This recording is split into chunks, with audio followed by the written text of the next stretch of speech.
అస్మద్గురుభ్యో నమ.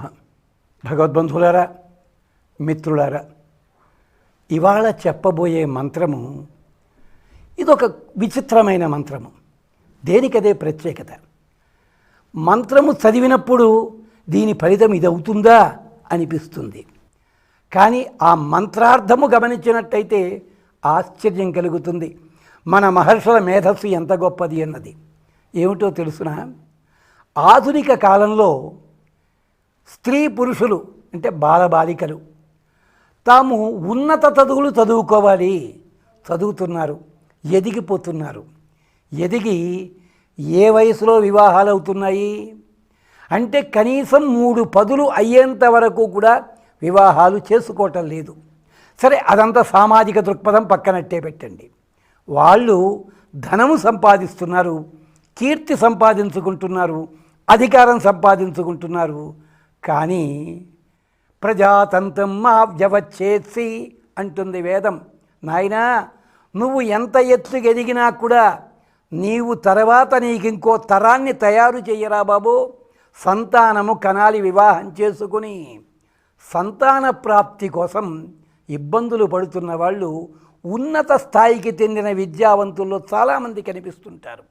దానికోసం రకరకాల విజ్ఞాన శాస్త్ర ఫలితాలను అందుకుంటూ ప్రయత్నిస్తారు. మన సాంప్రదాయంలో ఒక చిన్న మంత్రము చెప్పారు దానికోసం. ఏమిటో తెలుసునా? మంత్రము చెప్తే అర్థం అదే అనిపిస్తుంది మనకి. ప్రభా అమ్మవారి పేరు, లక్ష్మీ అమ్మవారి పేరు. ప్రభ అంటే గొప్పదైన కాంతి కలిగినది. దానికి సంతానానికి సంబంధం ఏమిటండి అని అడుగుతారా?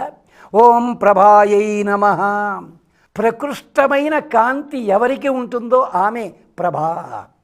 అమ్మాయి గర్భవతి కాగానే అంతకు ముందున్న కాంతి కంటే గొప్ప కాంతి వస్తుంది. కృష్ణ పరమాత్మ గర్భంలో చేరగానే దేవకీదేవిని చూచి గడగడ వణికాడు కంసుడు. కన్నులకు చూడ బరువయ్యున్నది ఎలనాగ గర్భ వివరములోన వెన్నుడు చొరబారెను కాబోలు. సంతానమునకు అద్భుతమైన మంత్రం ఇది ప్రభా. ఎందుకంటే ఈ కాంతి ఉపనిషత్తు చెప్తుంది, శ్రద్ధ, సోమ, జల, అగ్ని, వీర్యాని పంచాగ్ని విద్య. అలాగ సంతానం కలుగుతుందన్నారు. లేదు, మరొక రూపంలో చెప్పారు, స్వర్గము, మేఘము, భూమి, పురుష, స్త్రీ, ఇలాగ పంచాగ్ని విద్య.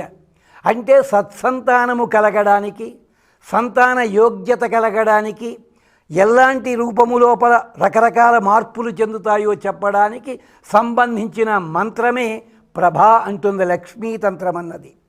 ప్రకృష్యమాణ భాసో మే సర్వావస్థాసు చెప్పుకుందమ్మవారు. అందుకని నా కాంతి.